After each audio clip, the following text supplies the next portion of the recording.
John, how's it feel to be a part of the ethereal plane? Yeah. John, does it get cold in hell, or is that just a misnomer because you're constantly on fire? Yeah. Yeah. It's cold as hell. What does that mean? Yeah, right? See, someone says it all the time, and it just doesn't make any sense. Yeah. Explain to me why we call air conditioning cold, even though you condition the air to be hot, John. Tell me that. Yeah. AC for cold, heat for hot. Why isn't it cold for cold and heat for heat? That's what I'm saying. I don't understand. We've been living in a lie. And John doesn't have an answer for us. He's very quiet. He's not a very good guest, John. Hello, everyone, and welcome back to the A24 on the Rocks podcast. We're so glad you joined us, and if this is your first time, know that our mission here is to watch every single A24 movie in chronological order, and then tell you what we think about it for your listening pleasure.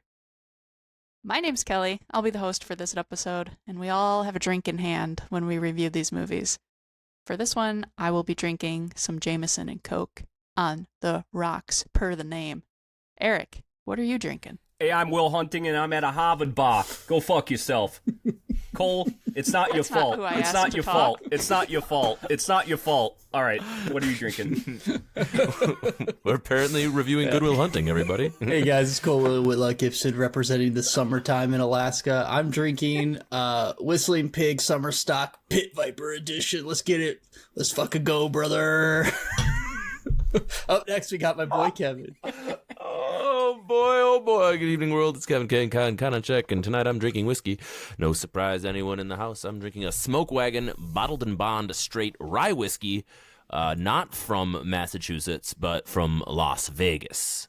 So I don't know how they would feel about the Vegas whiskey up in Gloucester, but here we are drinking rye in Wisconsin. And that's me. Random fourth person who's here. What was your name again? Will Hunting. Yeah, How do you like them apples? And how did you get here? I took the 99 on the way to New York. I was gonna go see about a girl, and then I wound up here. What did you do to my husband, Eric? Oh wait. All right. Hey, what's up? It's Eric. Yeah. Oh shit! There he is. God. Oh, he's right there. Thanks, Will. Thanks for the ride. Anyways, He dropped me off. What a nice guy.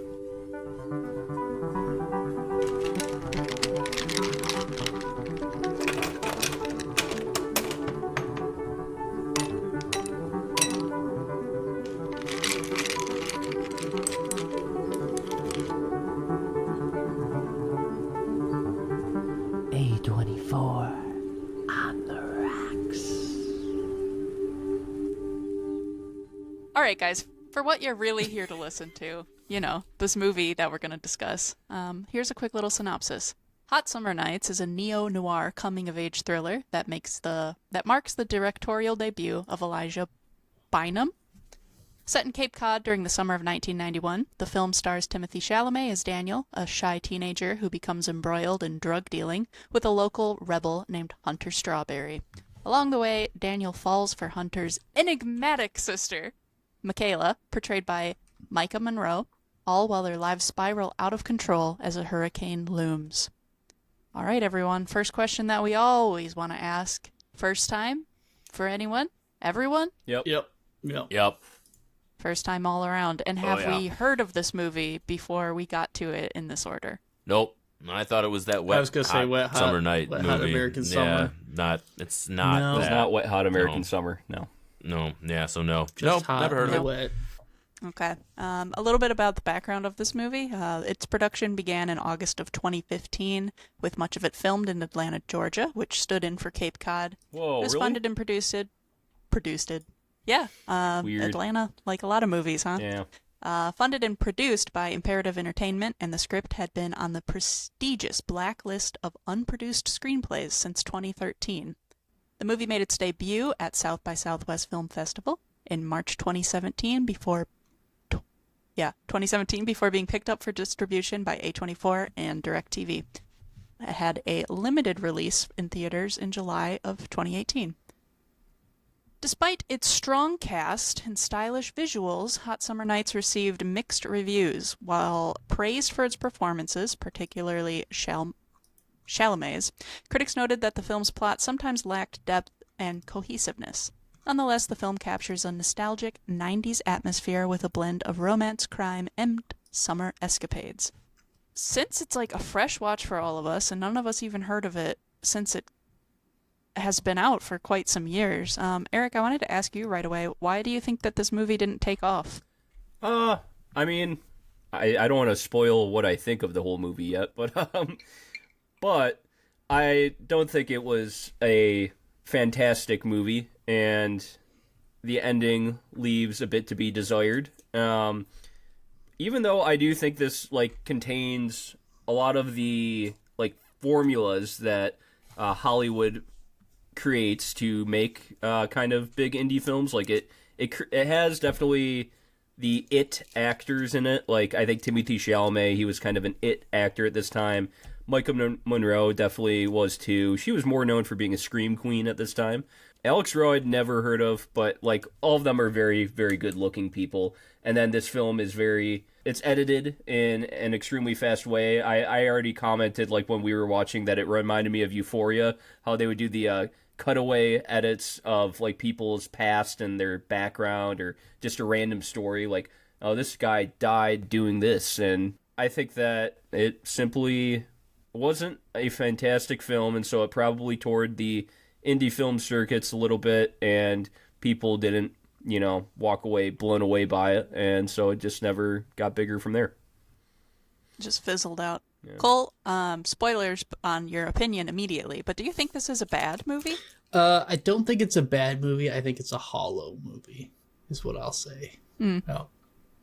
Okay. And do you think that it captures some A24 vibes? Yeah. I definitely think it checks some of those boxes. It's one of those films that it definitely is geared towards A24 fans and people like myself, with kind of it's like a pseudo slice of life where they try and make it one where it takes place in one summer and it tells an interesting story at a small Cape Cod town or whatnot. But there's some points that I just feel like it kind of loses itself and loses its charm along the way.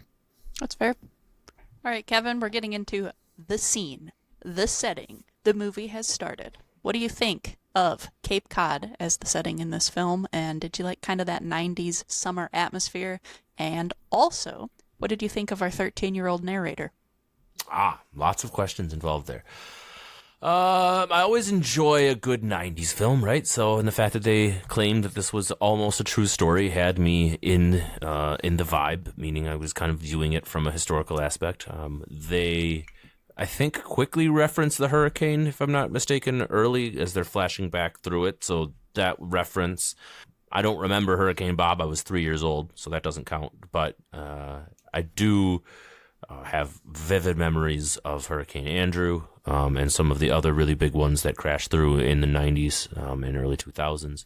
So from a historical aspect in the setting, I was like, okay, this could be fun. I enjoyed the kind of the way they set up the retro vibe with the big block lettering and the neon lighting and just the way the visual aspects of it. I thought it was really interesting that they went with the title track 15 minutes into the film. I did not see that coming, and I can't really think of another film that I've seen that's 15 minutes in by the time you see the title of the film. That was a choice. I'm not really sure what you gain from that, honestly, other than just kind of a jarring effect. And as far as the narrator, not a fan. Not a fan because we never find out until the very end of sorry, pardon my French, but the fucking film.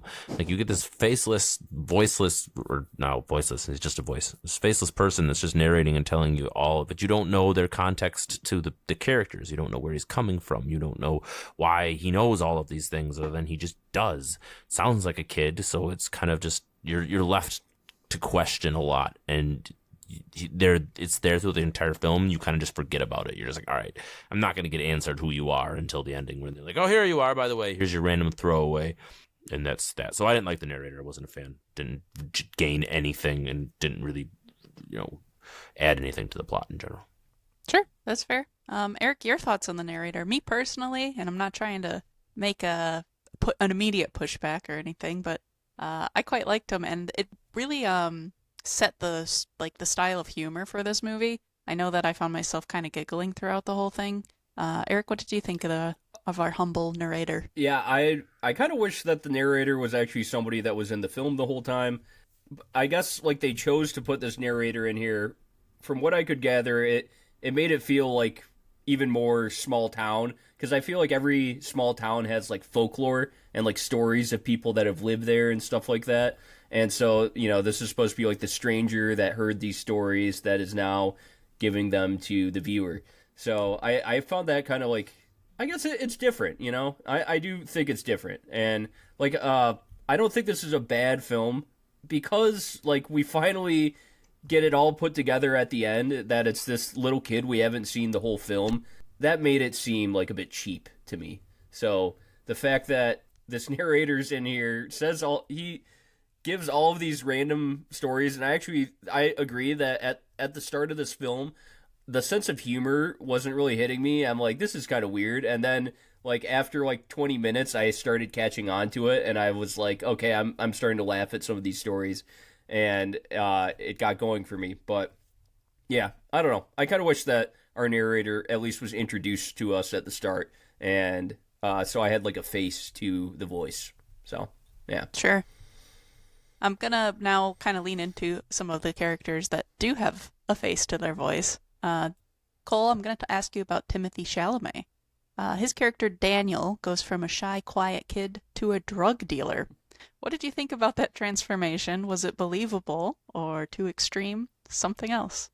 I think it's somewhat believable. I feel like Daniel, Mr. Timothee Chalamet, was like a kid that was just kind of lost in his ways. He just lost his father. He was kind of in a depressive state, and almost like an opportunity arrives at his doorstep.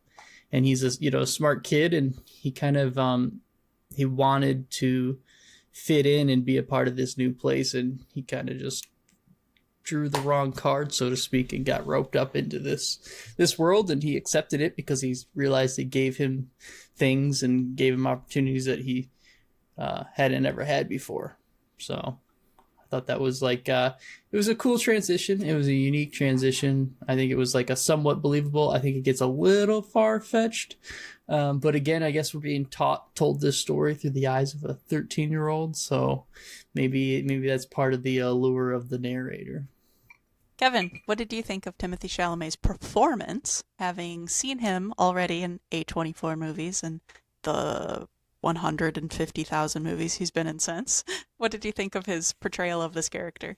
Yeah, strong acting in general, I think, across the board from pretty much everybody in our cast. Any of the qualms I have with this film are not with the acting themselves or any of the performances. I thought they all had unique performances with the characters. I thought that Timothee Chalamet played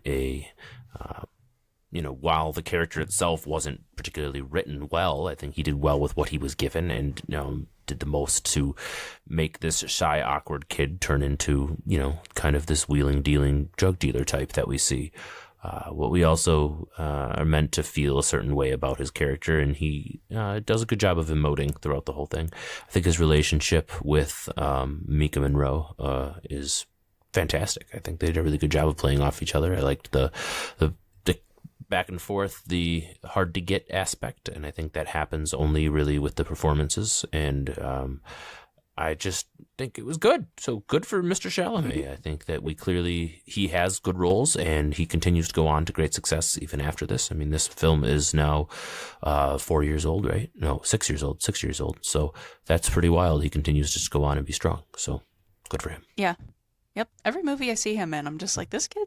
He's not a kid. He's like, but he just seems like it. So sometimes I refer to him as it, but he's got great acting chops. Everything that I see him in, even if I don't think it's going to be a good movie, not saying I'm saying that about this movie, I'm always impressed with his performance. So this was another example where I was really entertained, especially, for example, the first time that he smokes weed. Yeah. So that was really entertaining. And there's a lot more of that. But there is a bad boy who kind of gets him into this lifestyle. And Eric, would you say that you're the resident bad boy of the podcast? No. Are you kidding me? No? Okay, who do you nominate? I don't think any of us are bad boys.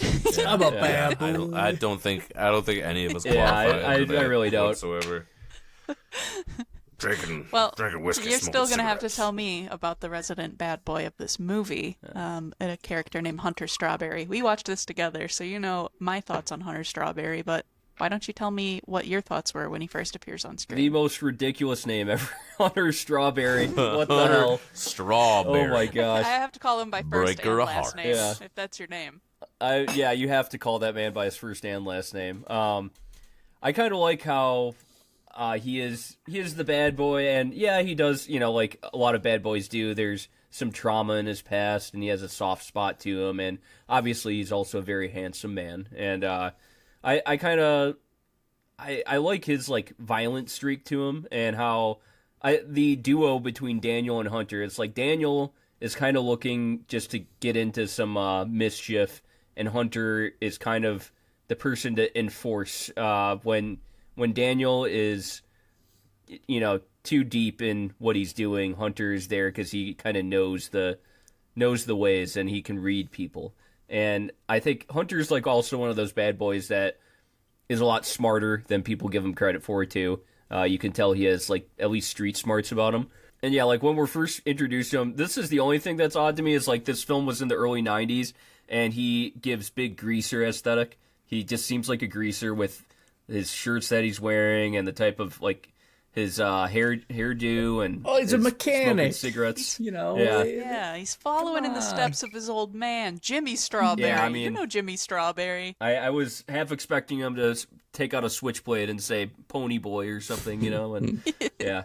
But I don't know. I like Hunter, and I actually like the duo of Hunter and Daniel because they seem like a very odd couple. Daniel is this very scrawny kid from out of town, and he is an outsider or more of an outcast. Like you can tell he doesn't know where to fit in, and Hunter kind of gives him a place to fit in, and they end up being good friends, and I like that part of the film. You know what I heard? What? I heard he killed a man. No. Yeah, I swear to God, I heard he killed a man. That's what they say. I mean, That's what I they honestly say. believe that. Like it wasn't shown in the film, but after seeing what he did to that one guy dude. at the party, Pistol whipping the living shit out of Yeah, that drug like, dealer. Like, I could see that he possibly killed somebody at some point, but who knows? I heard that dude shitting into a bag. But at that point, like, yeah, at that point they were just selling dime bags to tourists on the beach, Yeah, don't sell dime bags on the Summer corner Right. for the rest of your life. So, like, I don't know why or when God he would damn have it, killed Bishop. somebody, but maybe he killed. Well, yeah. If he killed one of the summer birds, then he would have gotten arrested. There's no way. But Do you think he might have killed someone for touching his sister? I mean, seems likely. And speaking of that, there's a love story going on in this movie. So Cole, this relationship between Daniel and McKayla is intense and secretive.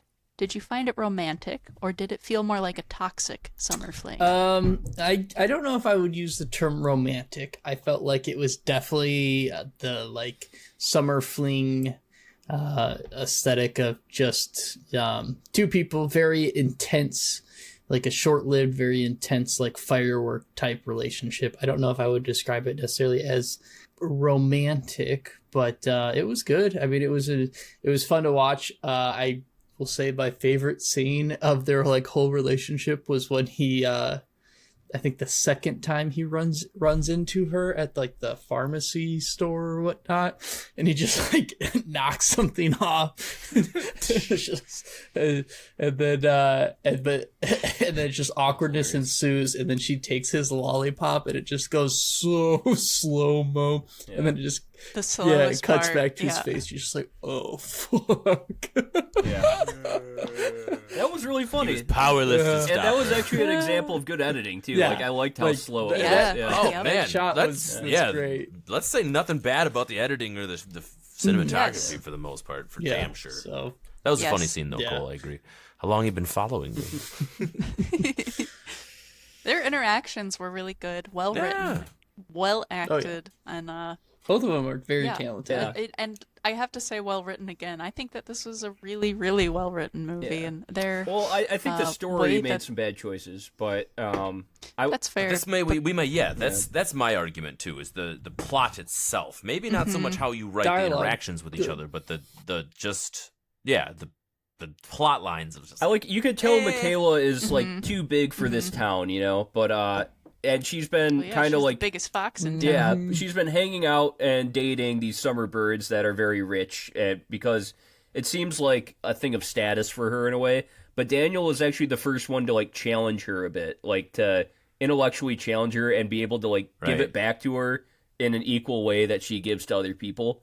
And I wanted more, right? I wanted more development from all of them. I feel like in I think one way or McKayla and another. Just Daniel like- that relationship developed actually. I believed it. Like I think that everything Daniel was saying back to her and everything like was challenging her enough to where she was like almost jaw on the floor at times too. That's fair. I guess for me, it's hard to separate their relationship and then Hunter and his relationship, right? And then how in the world do we rationalize them truly existing all in the same world without interacting with each other?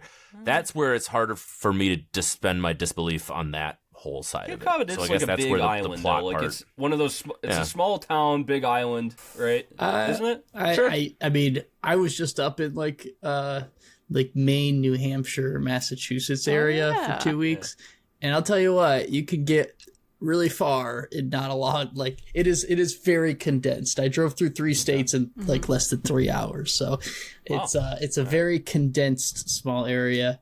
And I have a former coworker of mine that lives in the Cape Cod area in Sandwich, and he basically talks like everybody knows everybody. So I would Yeah. I feel like I'm kind of with Kevin, where how the hell did they not run into each other like for Well, they do randomly in the film, but once after takes a like while, 2 though. months? It seems like I mean I don't understand the concept of time in this film, but it could be a It's just the 3 Yeah. months. Well, I do You get think it's a title place cards where of them, everyone too, knows yeah. everyone, but I think it's like a big island where you like probably could get around without seeing somebody for like a month or so. but The point is, Eric, you don't think it was a problem for you. Like, you didn't have any problem telling believing me that they could no one exist would have seen in them both of those worlds without and then told them. ignoring I think each they other. definitely hang out in different places, and well, like they could be Yeah. at the same place at the same time and be in 2 completely different crowds. Yeah, Hunter doesn't seem to share many of the same friends. And they've been actively avoiding each other up until this point because they no longer talk or see each other. So that's also But like believable. their friends don't buy weed from Hunter and be like, "Yo, your They probably sisters." do. And like I don't think that's he found not- out about some dude kissing his sister. So like, Well, I don't so know. he did know, like he heard it right away, so that's realistic, right? yeah, but Yeah, but they couldn't they point couldn't to figure who it out it's the was, weird even kid though- that showed up. everybody knew who it That's was. also Well, everybody But, didn't know Daniel at that know. point, though. Everybody was like some out of towner. I think we're arguing semantics. Yeah, no, this is fair criticism though. I 'Cause think it's when I was believable, is watching all it, I'm I saying. hadn't considered that. But I could see it going either way. I think for the sake of the story, they had to keep it separated because when it does come Got to to the keep it climax separated. when it does come to everything about to be found out, plus the hurricane looming, plus like it's just too many threats at once. It gets very nerve-wracking. Mm-hmm. And of all of the threats, drug dealers, hurricane, everything else, my biggest worry was Hunter Strawberry. Like, what was your Strawberry biggest Man's worry coming. out of everything? As opposed to I was like, the he's gonna- dealers that were, gonna I kill know. them if they didn't make them. He was on the their money. redemption. He Yeah. was on the right path. He was on the way was. to being good again. So you were worried I feel about him Kelly, not to falling off the good path, which he was. I wanted him to Gonna fall off survive. the beat. He was gonna fall off the path. He was maybe gonna beat up Daniel. He was maybe gonna off himself. I was like, these are the options here. All of them are bad, and none of them are good.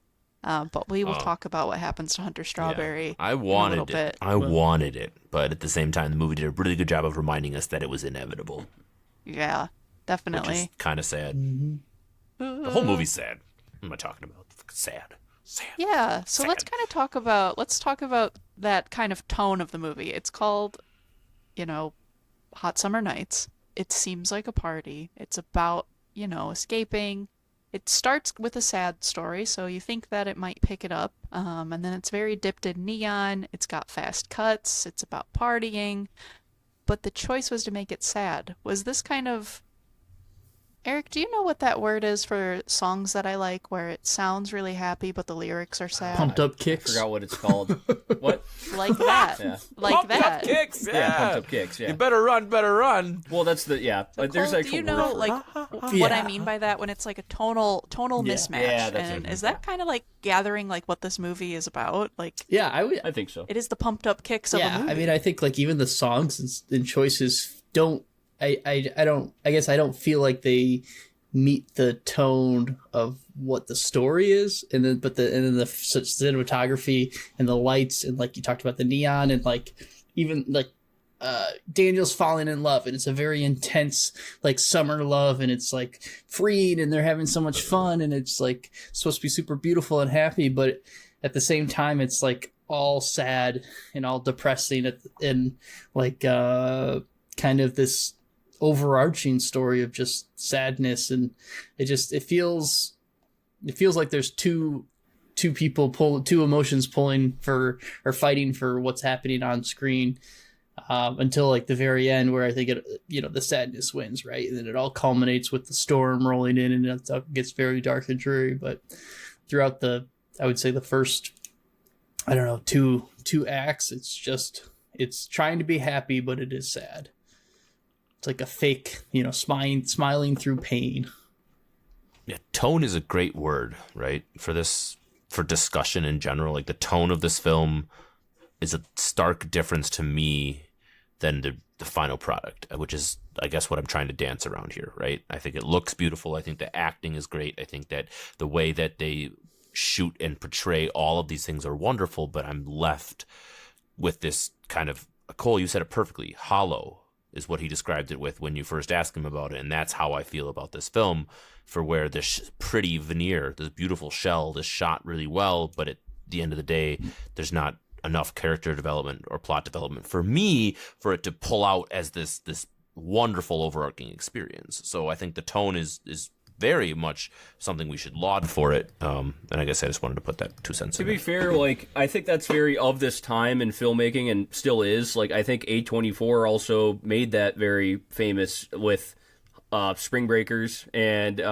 even Euphoria. Like, it's like a lot of style and a lot of the time, some people criticize A24 films for having a lot of style and no substance. And I think that there is a lot of substance in a lot of A24 films. And this one, maybe I can see where you're saying, like, this film has a lot of style to it. Like we were saying, the editing and cinematography, very stylistic, very aesthetic. And I think it's a purposeful tonal mismatch, because it's kind of like the glitz and glamour of Cape Cod. And I don't know if you've know any like Cape Cod history. That's where like the Kennedys would spend their summers way back when, and they probably still have a place there. But yeah, like I think it matches what Cape Cod is kind of about, because like Cape Cod seems like a very glamorous place, but the people who actually live there, like including through the winter, there's probably a lot of problems on that island. So there's probably a lot of depression and things going wrong. I don't know why I'm thinking about this question now, and this is for anybody and everything. Do you think there's ever a problem if a movie is both written and directed by the same person, or is it usually a strength to the film when the writer and the director are the same person, or are they pigeonholed into this? Not view? Every director is a good writer, and not every writer is a good director. So yeah, that's a nuanced question, I think. Like I suppose, right? So in this circumstance, right, Elijah Bynum wrote both, right, for whatever that's worth, for better or for worse. I just feel like sometimes maybe if you had a director with checking some of the things that the writer did, or coming for an influence, or maybe from a different viewpoint. I guess I don't know enough about the history of Mr. Bynum to know. I feel like just a thought that I had. I was just going to say, I kind of agree with, I think, what Kevin was alluding to. I feel like it's very difficult to do both properly. Style and substance, or just being a director and the writer of the film. Yeah. So like writing the film and then directing the film, and not having, I think if you had a co-writer or someone else, it gives you a lot more like better perspective, and you kind of take the blinders off because you have some other outside forces. Because I think with this film, what happened was he was the writer and he directed it, so he had this vision and he made it, but he didn't fill in a lot of these contexts and things and like ideas and stories that he may have developed for himself, but he didn't tell it through the media at all. So that's where I feel like maybe that's what led to the hollowness of it, where, you know, he used, I would say, a somewhat generic story, but set it in a unique place and filmed it very well, but didn't add all those context that makes it more like unique and special. Right. The bad boy and the nerd being a friend, one being the muscle and the other guy being the brains behind the operation, is not unique. But right, the way they did it, though, was nice and beautiful. So I think that's eloquently said, Cole. It's exactly what I'm feeling. That's to a T, for sure. I got you, buddy. I think when it comes to writer, director, same person, it's going to be probably the rawest example of what the writer intended the movie to be. So if you want to watch a movie maybe for the writing alone, or like maybe that's like something that you enjoy the most about a movie, if it's written and directed by the same person, you get like their image. And the cons of that, in addition to what Cole said, is also like your bag of director tricks is going to be a lot more restricted because you're not able to put all of your tools in that basket if as like a total director would. So I think there's pros and cons, but what comes out of it is maybe a movie that might miss the mark or not fill in the story completely because you wrote it and you think it makes perfect sense and no one's there to tell you otherwise at a certain point. But also you get a more indie, maybe artistic look at what they're trying to say. Are there any really good examples of writer-directors that are the same in either an A24 or just in general? That you guys can so think of? Paul Thomas Anderson, I think, pretty much writes all of his movies. That's the guy who did There Will Be Blood. Quentin Tarantino wrote and directed a lot of his Quentin movies. Tarantino's a great example, actually. Stanley Kubrick, like, a lot of his films are adapted, but he would usually write and direct a lot of his movies. And then, but if you look at some of the most famous directors, like Steven Spielberg does not write a lot of his movies. Martin Scorsese, it's kind of like half, like he wrote like maybe like half of his films, but yeah, and it's sometimes like even with Martin Scorsese movies, like when he writes it, it's too much Martin Scorsese. So like I think some of his worst films are ones he wrote himself too. So like yeah, I think it's just a mixed bag. And like my favorite writer of all time, Charlie Kaufman, the guy who wrote Eternal Sunshine of the Spotless Mind, when he started directing his own movies, it would be way too much Charlie Kaufman. It was way too weird, way too crazy. Like, I didn't like Synecdoche, New York, and that film was just too much Charlie Kaufman for me, and it was also extremely long. So, yeah, it's just like kind of a mixed bag, I think. No, thanks for indulging that rabbit hole. I appreciate that. And another example, and I wanted to tie this in, it's the movie that we had like just discussed. It's another A24 one. It's another kind of coming of age, though I'd argue this movie's coming of age / crime thriller, written and directed by the same person, 8th Grade. So 8th Grade is written and directed by Bo Burnham. And I feel like it's like an apt comparison. It's also like the same year that both of them come out, not long after each other, in chronological order like this. So I kind of wanted to compare how this movie is to some of the coming of ages out of A24 catalog that came before it, including 8th Grade, and including Lady Bird, which also has Timothee Chalamet. I feel like it's all intertwining here. Cole, do you have thoughts on, is this movie, I guess like everything I just brought up, anything that you want to talk on, and also is this a coming of age? Is this a crime thriller? What kind of genre is this movie? It, to me, like, this goes back to like the tonal thing. It starts off feeling like it's like Sandlot, like it's like a bunch of like kids in summertime, and it's narrated by a kid who's talking about these stories, or even oh shoot, what's that one movie with the 4 kids? And they go Stand By Me. Yeah, Stand By Me. So another like it kind of like has that kind of Stephen King. Yeah, vibes to it.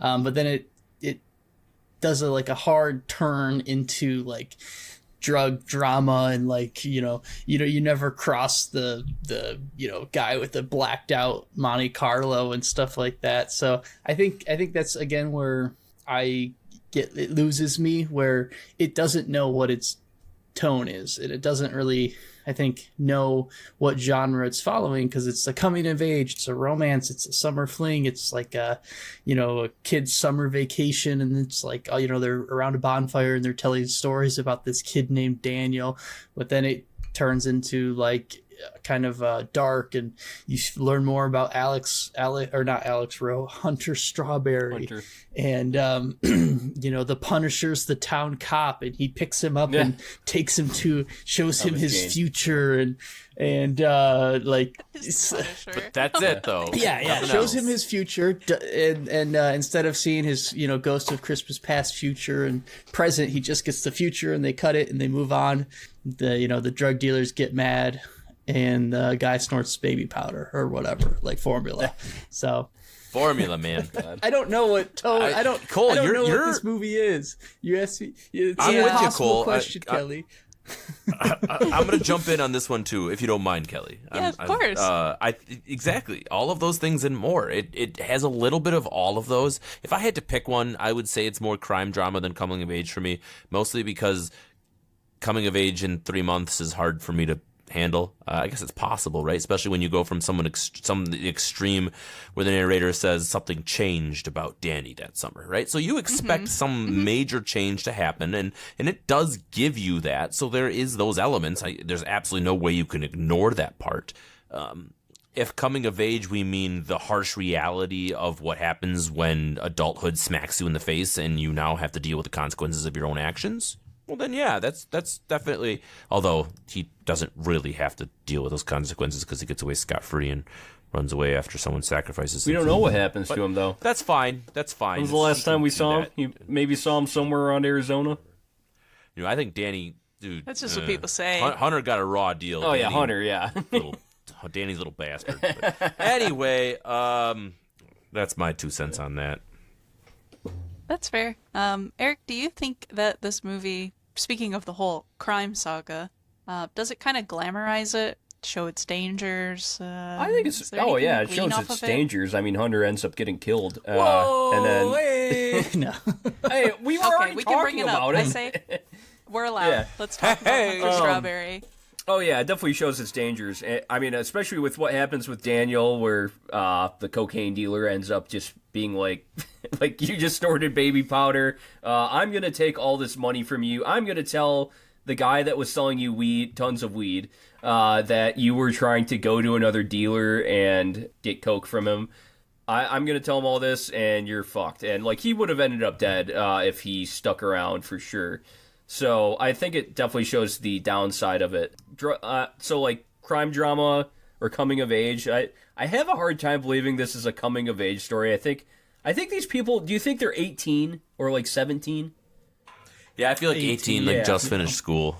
Yeah, like just finished school, and well, Hunter...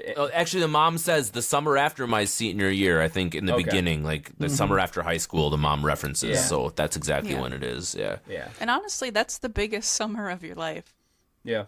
So I don't... Is my opinion. I don't think it's exactly a coming of age. It is almost a weird slice of life, like where you get dropped into one summer. And I like the idea, though, of just these like guys that were the biggest weed dealers in Massachusetts. And then it just, like, at the end gets taken... Like, I just don't like how Hunter ends up getting murdered, and then McKayla is somehow seen somewhere near Peoria, Illinois, and Daniel was last seen in Arizona. We don't know anything else about it. Like, Daniel did have a mom and an aunt. Weren't they ever looking for him? And I'm sure one day, well, I guess from this 13-year-old's perspective, he might not have never actually figured out what happened to them. But, like, I bet you other people did. And, yeah, McKayla, like, apparently gave all the money to... No, wait, her dad took it, right? No, she gave it back to Hunter. Yes. She couldn't spend it because it's drug money. And then didn't take that, and then went on the bus with an empty, with a suitcase with no money, and just left. How did she get even to Illinois with no money? I don't know. Maybe she went back. Does she have a job we don't know of? I don't know. She's the town fox. We weren't supposed to know. Who knows? She just found another like summer fling guy to take her on his yacht. It's just... She is a sly fox, she is. Yeah.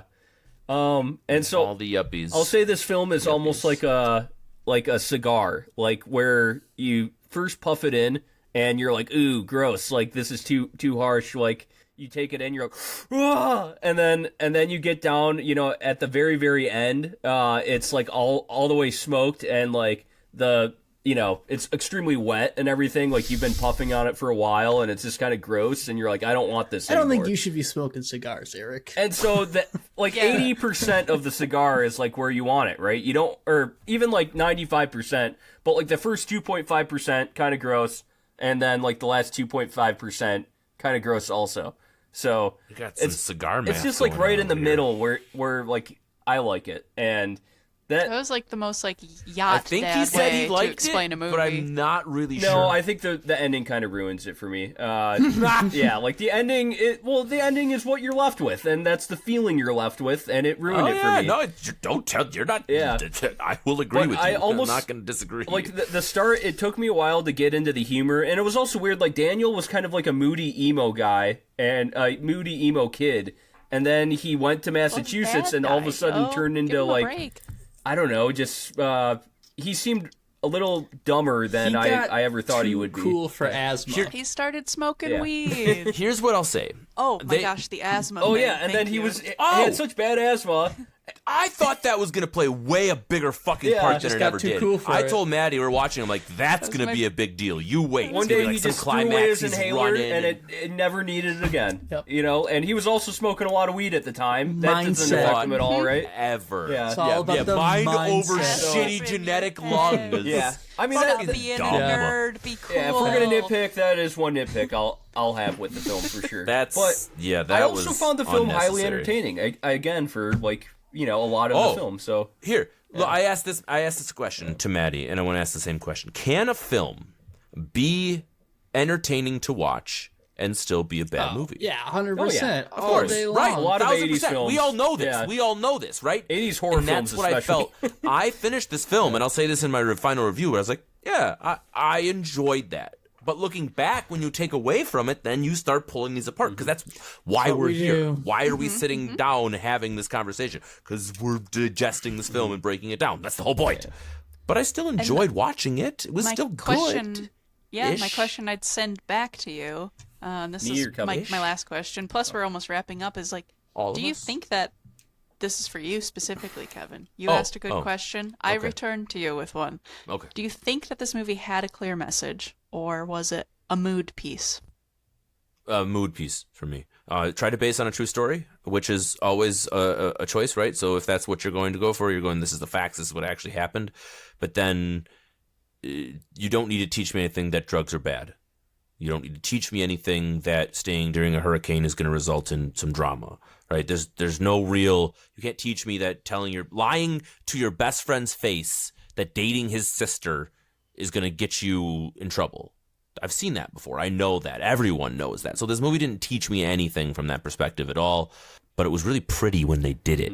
So I forgive them a lot because it was really well shot and really well done and stylized. and and all dialogue, of those things. acting, which Exactly. we already All, touched yeah. on. So Just- it's like all of those things Yep, you love in a yep. movie, but then you're like, But you what's the just point? Just didn't right. What's the point? Right, exactly. And so then and the then like question- Eric to yeah. the ending too, and it's like So yeah, all of those things, and I feel like we're all kind of dancing around that idea right now. I don't think every film yeah. needs a point. It can just be a good story too, but then the story just Better be left me damn with good. a bad taste in my mouth at the Yeah. very end. But I like the idea. Like, it's just these guys that are weed dealers for one summer in Cape Cod. You know, it's fun. And then also McKayla. We've barely talked about McKayla.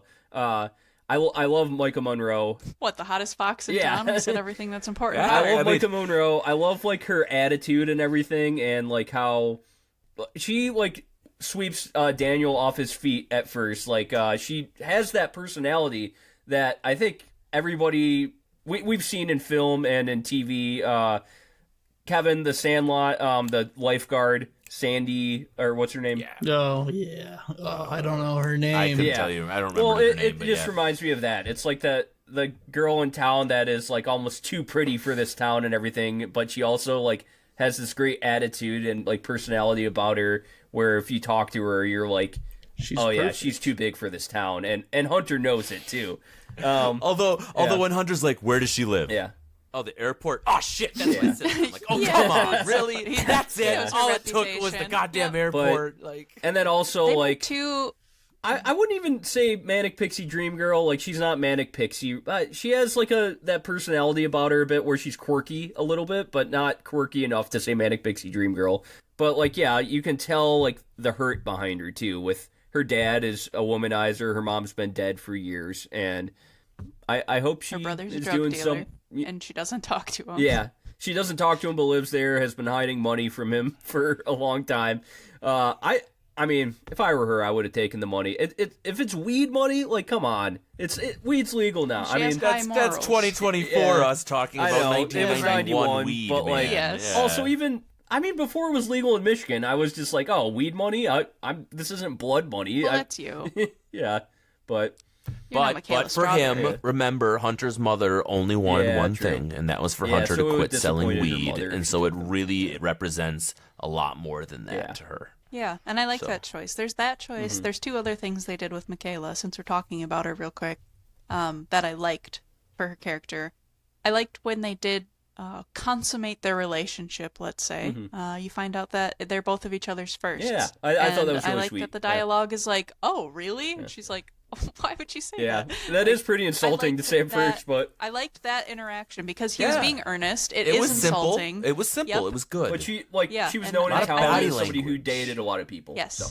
Yep, I liked that inclusion very much because it just shows you that these rumors just get ahead of themselves. No one really knows the real person underneath, etc., etc. I liked the other choice of him getting ready to say he loves her, her knowing that they're not ready to say Yep. that it's doomed to fail, he was and never saying, able to say if you it. really mean it, let's wait till summer's over. Oh, I liked- never did. Both of those inclusions. I mentioned it throughout this whole pod. I've loved those two together. Fan-fucking-tastic as far as movie couples go. Great. Wonderful. Yeah, Just great. yeah. Yep, they could have made it Yeah. in another timeline. And so this is Yep. what I was saying about what I wish the ending was. So I'm just going to project what I wish the ending was that Daniel ended up dying just in the car crash, and then Hunter finally stops dealing weed, and I guess the drug dealer, he would have been like, okay, well, Daniel's dead, and Hunter, you didn't actually try to go to the cocaine dealer, like, you're fine. I mean, probably would have been pissed off he didn't want to deal weed anymore, but I wanted Hunter and McKayla to finally just make up, and Daniel died, and then they stayed in that town, instead of this, like, weird, it's not even a fairy tale ending, but a weird, not believable ending of them just going out west and nobody ever hears from them again. Disappearing. That's But the, there would that's have the been a tragic message. part, though. They that were was going tragic, to. too. Yeah. She found the picture. They were gonna make up. That was absolutely on the way. That's why she goes to the garage to make up with him. Don't you think it would have And then been? It finds would have been his pretty body. tragic. Not just as tragic, probably, but pretty tragic if Daniel just died, though. He would have been justified. Daniel's a little prick. He does not deserve he- to have any sort of happy But ending in McKayla this and film Daniel loved each whatsoever. other, so it would have been tragic. It would have been a tragic love story that led to a brother and sister getting. Speaking of making up. which, yeah, Romeo and Juliet trope. This movie is very, very hard on that. Not for better or for worse, I but would it say just star-crossed is, lovers right? exactly. I mean, But forbidden love. yeah, Forbidden love okay, for yeah, sure. forbidden. Yeah, it's not Just like for rival one gangs brother. or anything, or Yeah. I don't know. Just for one But Hunter just, like, Strawberry why who why has did the why power did of Danny two have to things. lie to him all the way to the very end? Like why? Like Fear. that was it was insane I to me. guess. Just He like was just scared. fear, I guess. But that gets really more worse, bothered doesn't me. it? Get Yep. worse. Yep. Like yeah. it's a Because at one I point, know that's the lie. Hunter was just like, "Just tell me the truth." Yeah. and he still couldn't Yeah, fucking do that's it. when I would have This just was a said it movie like. that involved me lots of talking to the TV. Like, just spit it Yeah. out. Yeah. It's Yeah. That's your So, best so is that bro, good and you character can't development, even bad tell character him. development? What does that mean if you're trying to like make them try to do something different? Means they're human, I'm just- Kevin. interesting choices. They're Is what human. it That means is. they're How it's human, evolved, Kevin. You know? I guess it's like, so we have this very tragic ending of Hunter dying. And then it just felt cheap that McKayla and Daniel just went out west, and that's all we heard of Yeah. them. It just felt cheap. Absolutely. Mm-hmm. It was unfinished. Yeah. It was just left me like, Yeah. Like Why? the end of a cigar, you might say. oh yeah, perhaps a little wet, little limp, little not so great. And it's Yeah, just, I'd you go know, like with that. with the worst parts of it, like it's just been smoked Also- down forever. Can we talk about how Timothee Chalamet is not a good driver? Because every scene of him driving top down, he's just in the middle of the road. Also, Corvette, why do you middle give of the away road. the ending Motorcycle, at the beginning? middle of the road. And he doesn't Always look in at the the road. middle So of the he's road. from New York City, I guess. So he probably actually just doesn't know how to drive. Someone answer me this: why do you? This is honest a question. Why do you give away the beginning of a film this happens all the time in MILFs, where you get this cut scene of a scene you don't know where it's supposed to come from, and it turns out to be the very end. Because you know your film is going to crash. be boring, and you want people to stick around long enough. All right, there's an answer, It's suspense. but honestly, It's why suspense. suspense? Like, why is there a crash? Do you think they should have completely redid Pulp Fiction? That's different. No, That's good. Yeah, no, it's not. Why is It it starts different? out exactly where it ends. So I'm not saying it's a No. bad choice. Yeah. I just want to know why you do it. it creates suspense in the viewer. Okay. Like, it's just like, I It know also- that he ends up yeah. getting in a car crash. I don't know how. So And then by the time you get to that ending, like you just said, Kevin, you forgot that you already saw it. Yeah. And then it hits you right before the ultimate climax of, oh, I've seen this before. Oh, yeah. I think it adds to the overall Okay. tension of it. And I this would agree with movie you. Really wants to give you a lot of it with the hurricane and I just- everything. well, And that's what. So for me, it came up like as soon as he got in the car with the rain coming down. I'm like, oh yeah, he's about to get into a car crash. But I actually kind of wished I didn't know that, right? Because I knew exactly what was going to happen this is at that point. different, but this is TV. But I think of the start of Breaking Bad. Walter White / Bryan Cranston running out into the middle of the desert in his haven't seen whitey tighties, with a gun. This isn't gonna give away the ending of the whole TV series, just the first season. But like, you just want to know, why is he in the middle of the desert with a gun in his whitey tighties? And That's true. That's and it. it takes a long time to actually set up Breaking Bad. But Yeah. you know by the end of the first season, this is why. I think that's different because it's more of like a confusion of why is this guy in the middle of a desert in his whitey tighties with a gun instead of like a that's car the better crash, suspense. right? Yeah, Like the suspense is like of a car crash in that scene. I think is already broken because they've shown it to you already, so you already know it's going to happen. While if it was driving and you got blindsided by it like he does in the movie, maybe that would be more powerful. But I don't know. it's the same thing with Pulp Fiction too. It's like it starts out with, "And if you motherfuckers move," and so it's and then when it comes back around again, you go, hey. yeah, exactly. Well, and you're like, you kind of just want to know, okay, why was that in the film? And Yeah. I mean, it's not the same kind of suspense because like I'm not wondering all of Pulp Fiction, why did that happen? And it's a whole scene versus a for sure. 30-second clip of, you know. I know that there's plenty more examples. Not that I can draw them right at this moment, but it is just a choice from a director, and it's a good question. And it can't happen in every single movie, but I tend to kind of like it when it happens. If done well, I think it's I'm good. not sure why. But Yeah. I think I think a lot people of got sick of like times- linear storytelling, and so like I think that's what it is too. Is I do like when our timelines jump around. I like when I kind of piece a puzzle together that is then fully completed by the end. This isn't like the best example of a full puzzle. It's just one piece, but I tend to like that. I think in storytelling in a movie, just as a personal flavor. Flavor. One we more talk- thing, Kevin, and then we're doing reviews. All right, let's talk about the soundtrack. This had some really cool atmospheric moments for me that got me ramped up for some of the action. While I didn't always agree with the direction that the writing or the place was going, I always was feeling something about the way that the soundtrack provided some tension, one way or another. I don't know if there's anything else to take home from it, but it certainly didn't detract from the film in any way for me. And I've already touched on this, but the cinematography too was something just really, really well done and job from an editing standpoint. But we often talk about soundtracks, so I wanted to make sure that it got its 30 seconds of fame. Yeah, I definitely thought that the beginning of this, it was an onslaught of track to track to track to track, but they wanted to set us in 1991. Like, they really, really wanted us to be there. And it's not like any of the music kind of, like, all of it ruled. It was just really fast, but the whole pacing and editing was really fast, so it fit. But found myself thinking in my head, like, this is a lot of licenses to get. that reminds me of Euphoria too. It's just like tons of Yeah. freaking music over and over and over again. Euphoria tells a much better story about people getting involved with drugs. I agree with that though. Yeah, for sure. I can't wait to watch it because we're going to review So that that shit, came man. out in It's gonna be awesome. 2019. We're in the 2018 year of A24. So I think maybe when we get to the 2019 year of A24, we just do a Euphoria season 1, Euphoria season 2. Like, let's not go episode by episode, but Okay. Episode by episode. Because there's too many, right? Well, there's actually Yeah. only 6 episodes in the first season, 8 in the second, but But- either way, I wouldn't want to go It's a episode lot. But still, by episode. 14 episodes? Yeah, I And don't think that's worth it. I can't emphasize enough how much of a emotional drain that this show is. Yeah. Like you can't You need watch some it all at antidepressants. once, so You better load up.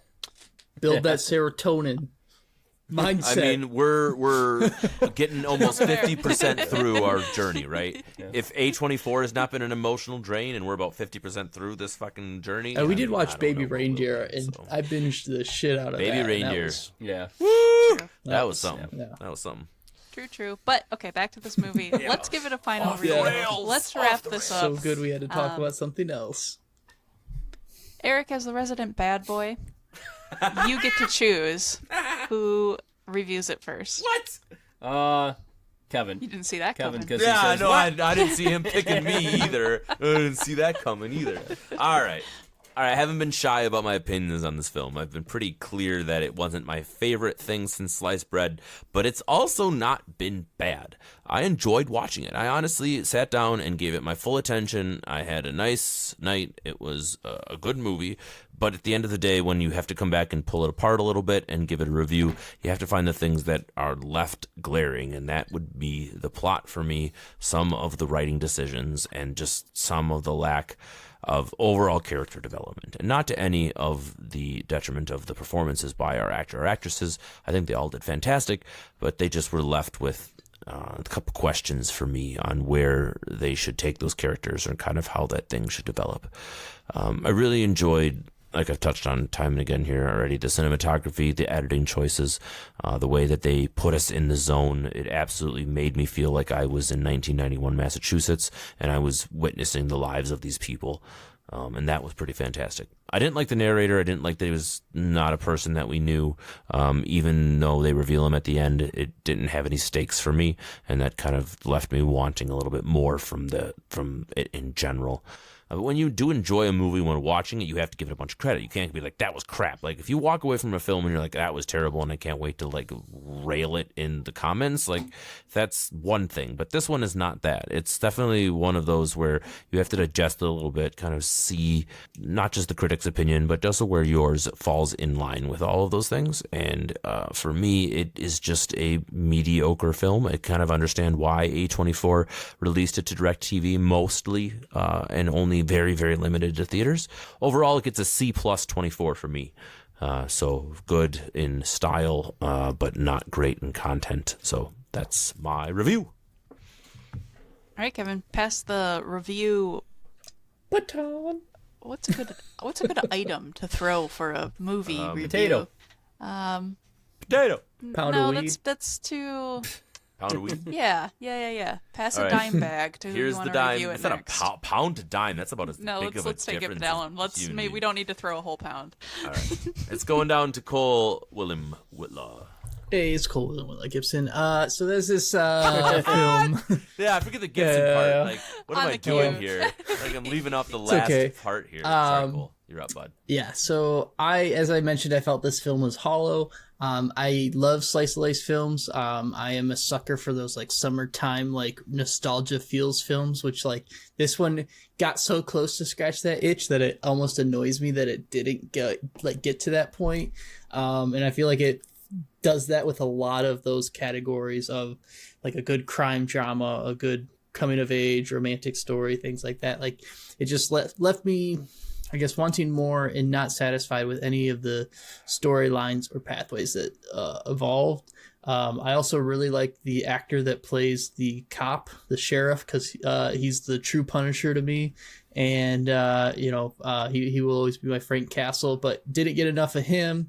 That scene with him and... That's Thomas Jane. Yeah, by the Thomas way. Jane. Shout out. Him and Hunter Strawberry. That scene I felt like could have been so powerful, and it was like a good scene, and I felt like the dialogue was good and talked about, where do you see yourself? And he's like, I already know where I'm going to end up. And but it just kind of ended after that. Like, did he stop dating the dude's daughter? What happened?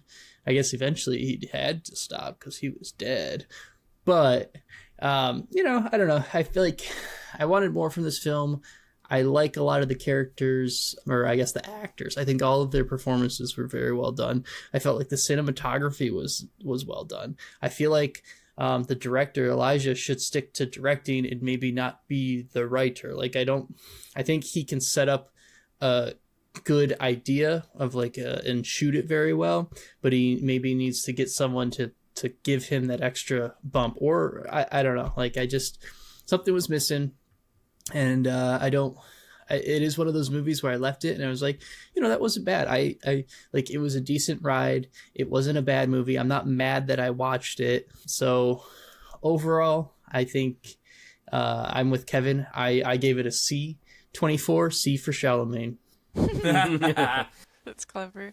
Eric, you or me? I'll go. Next. I'm ready. So as I said before, I think bad boy. the best like metaphor I can just give to my idea of this film is the cigar metaphor. It's just like you first take some hits. It's a little like, holy shit, I'm smoking a cigar, and then you like get used to it for a while. Holy shit.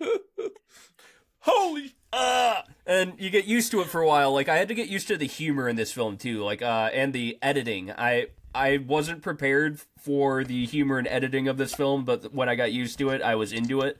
I actually loved Daniel and Hunter's friendship. Daniel and McKayla, like, their back and forth, I really liked. I like all these actors in here, and I really liked the story up until the ending, where I know everybody said, like, the Hunter dying is, like, the right, apt, tragic ending for this. I don't exactly agree. Nobody said that. I thought Kevin did, or... Okay. I said what? Did you say that it was right for Hunter, like, the most tragic ending is Hunter dying, or that's, like, the fitting ending? Tragic. No, well, the fitting ending. It's not a fitting ending. It was bullshit that he sacrificed himself. Okay. Yeah. No, I didn't like it at all. I thought it was a terrible decision to have him sacrifice himself for his friend when he shouldn't have done that, and he got away scot-free. I just feel like the weed dealer that approached Hunter knew that Daniel was the one that ended up going to the cocaine dealer, but maybe he just knew, okay, this will hurt more if I kill Hunter instead of him, so I'm going to do this. But I still just don't like that choice, and I think it's just cheap to be like, oh, they went out west and we never saw them again. So all that pissed me off. So I end up where everybody else is. Like, I think this is more the style and editing of this film, very good. The story choices, not the best. So C, right in the middle, like everybody else here, except Kevin gave it a C+, so he'll actually be above us, even though I feel like I felt a little... I think I liked this film more than Kevin, but I'm still going to end up at a C. So. No, I mean, like, I can't fault myself when I end the film and I go, that was good, or I enjoyed that. If that's my initial reaction, that gives it that extra, like, I have to give it that little bit extra. Okay. All right. That's fair. That's a good way to look at the pluses and minuses. I really enjoyed this movie. I think I felt like I was part of the movie. I was laughing at it. I was yelling at the TV. I'm not that way with every A24 movie that we watch. A lot of the times it feels that they are like art pieces to be respected. This one feels like an interactive film for some reason to me. And I think that it's because of the aesthetic of it. And it's like, Cole, you call it hollow, and I don't disagree. And I would call it like bubble gum. Like, it's a really just like Spring Breakers. Just Zebra gum. I mean, it's like spring breakers in a way. Cape Cod. In a weird way. And you guys know how I feel about Spring Breakers. It's not quite the same, but there isn't really like a takeaway at the end of the movie. I found that myself when the movie was over saying, what did I take from that? And all that I took from it was that I was entertained, even though it's a sad story. So sadly entertained, I guess, but entertained nonetheless. I found that Hunter Strawberry is my favorite bad boy with a heart that I've ever seen in a movie. I just loved his character. I loved his story. It would have been better. I agree with Eric about the ending and what he suggested, but it is more tragic this way, and that's what makes it what I'm calling as a new genre, dark bubblegum. So that's what I'd call this movie. Whoa. That's perfect. Dark bubblegum. That's perfect. Okay. So, and like we've already kind of alluded Euphoria. to, yeah, it doesn't hurt as much as Euphoria. Yeah. It's a little more light than that because it's much funnier. And I think that that's what the humor is really good at. I'm of the opinion that Elijah Bynum would be, if he was to do one or the other, probably writer, because of how much I like the dialogue between the characters, though I agree the story could be filled in a little bit. But I do not hate his directing style either. I feel like it's somewhere in between, like a Baz Luhrmann. How do I say his name? Yeah. It's somewhere reminiscent of him. And I had another one on the mind that I can't think of at the moment, but I quite like that style. I feel like it was more refined than Baz, which is interesting because he's a more famous director. So it fits somewhere in there. This totally surprised me, but I'm okay with the dark bubblegum. I'm okay with not taking away a big story from this, and I will forgive them of their trespasses against storytelling because of how beautiful and fun I found this movie. All that said, it's not perfect. It doesn't get into the A's, but dark bubblegum would go good with like a girls' sleepover, and I would definitely put this movie on for that. That's what I would recommend it for.